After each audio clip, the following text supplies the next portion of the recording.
Wendy's heart was breaking. She had pinned all her hopes for the future on Gerald, but now he was the one pushing her into a dark pit.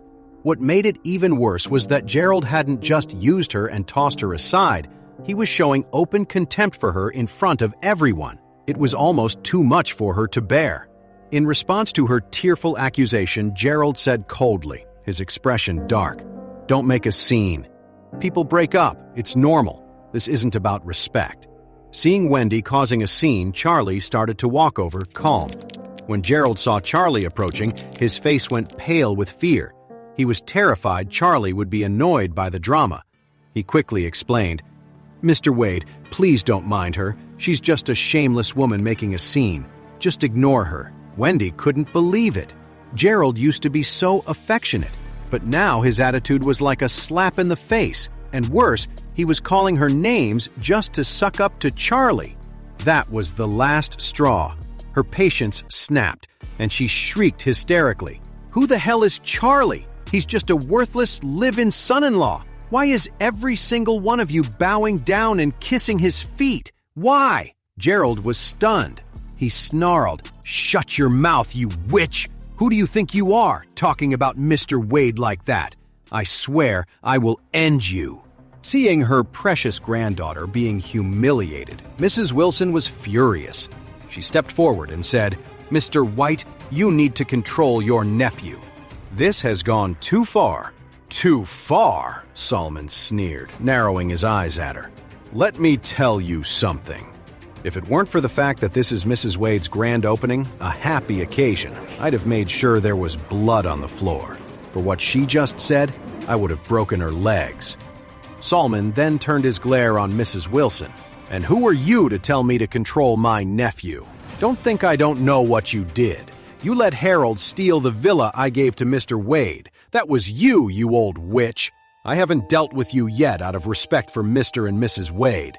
Say one more stupid word and I promise you, we'll have a problem right here and now."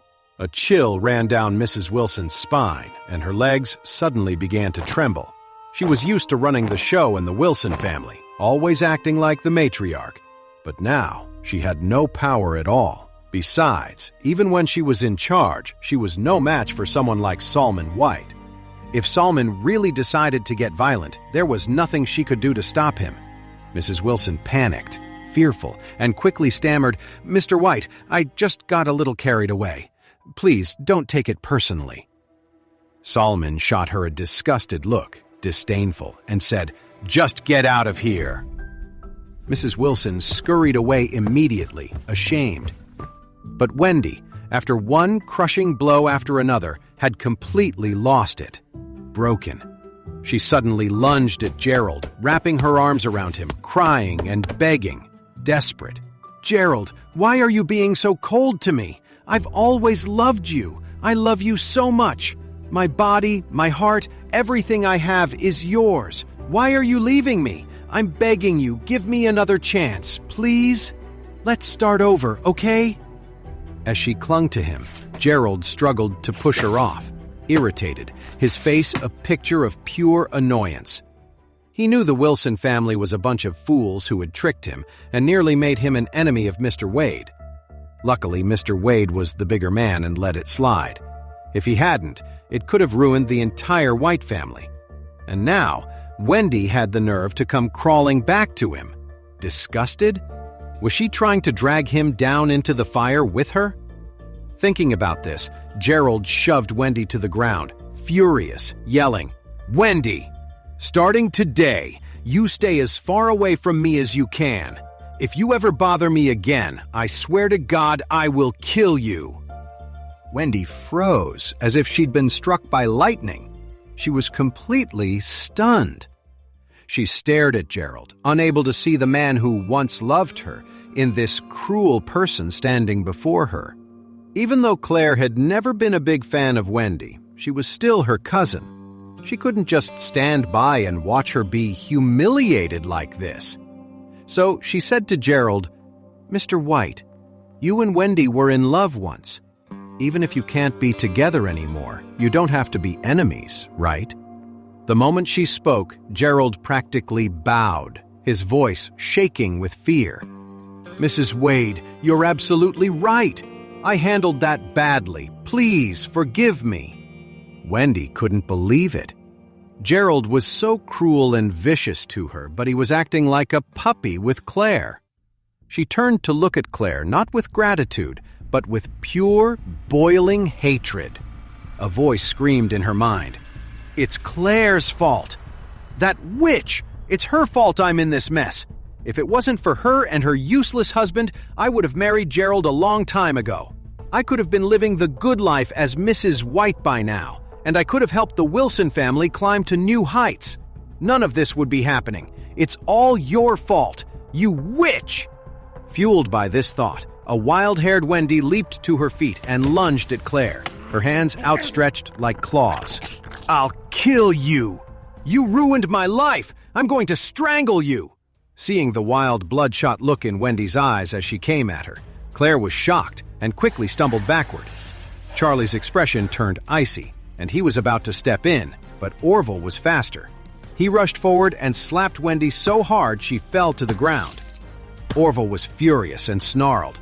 "Who do you think you are? You dare to lay a hand on Mrs. Wade? I'll kill you for that."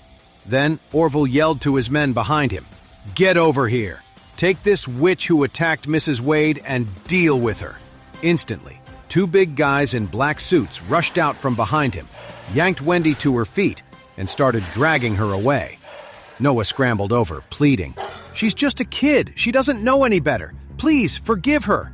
Orville's eyes were filled with a murderous glare. "Who the hell do you think you are?" he snarled. "Say one more word and I'll deal with you too." Noah was terrified of Orville. He didn't doubt his words for a second. For a man like him, who'd spent years in the criminal world and now ran the entire Oris Hill underworld, killing a couple of people would be nothing. When he saw the two huge guys about to drag Wendy away, Noah got desperate and turned to Clare for help.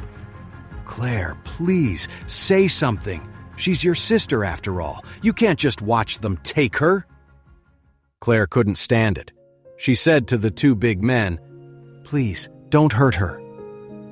Wendy just got confused for a moment. She didn't really mean to hurt me. Even though Wendy disgusted her sometimes, she was still her cousin. Hearing this, Orville turned to look at Charlie, waiting for his command. Charlie gave a small smile and said, "Do what my wife says." Orville immediately announced, "Since Mrs. Wade has spoken, let them live." Charlie nodded and then turned to Mrs. Wilson. "I told you before, you aren't welcome here. If you know what's good for you, you'll leave on your own. Otherwise, I'll have Orville's men throw you out." Mrs. Wilson was trembling with rage, so unsteady on her feet she could barely walk. But she didn't dare to stay. She had no choice but to let Noah Wilson help her leave quickly, terrified of being beaten. Wendy, however, was still hysterical. She screamed, "I'm not leaving! I'm not leaving! I'm going to strangle that witch, Clare! Let go of me! Let me at her!" Orville, his face dark with anger, kicked her right to the ground and yelled, "I'll cut your tongue out if you don't shut your mouth!" Seeing his sister was about to get them all into even bigger trouble, Harold rushed forward to help her up. "Wendy, come on," he said. "Let's just go home." Lady Wilson sighed over and over. Her plan today had been to mock Clare, put some pressure on her, and convince her to come back to the Wilson family. But she never expected that today's Clare was on a whole other level. She had so many powerful people backing her up now. The Wilson family had no chance of tricking her into coming back. As she left, Mrs. Wilson felt a pit in her stomach. If she'd known how this would turn out, why did she even bother? Now Clare would never come back to the Wilson family. They had lost their last hope. It seemed like bankruptcy was the only thing left in their future. After the Wilson family left in disgrace, Clare felt a wave of relief, but the bustling atmosphere of the party quickly made her nervous all over again. Everyone here was so important, but the office was small and it wasn't really set up for hosting. Just as she was thinking that, several staff members from the Wingstar Tower rushed in with trays of food and drinks for everyone. After all, the building belonged to the M Grant Group. One call from Doris and the entire company dropped everything to come help out at Clare's studio. Doris walked over to Clare and said, "Mrs. Wade, the Wingstar Tower is an Grant Group property. Since you chose to start your business here, it's only right that we show our support." Then she gestured to a middle-aged man next to her. "This is Xander Burton, the manager of the Wingstar Tower. I've already spoken with him. We're going to start asking the other tenants on this floor to move out, so your company can have the whole space." Clare quickly waved her hands, looking flattered but flustered. "Doris, you really don't have to do all this. I just have a small studio. I could never use a space this big, and the cost would be way too high. I can't afford it."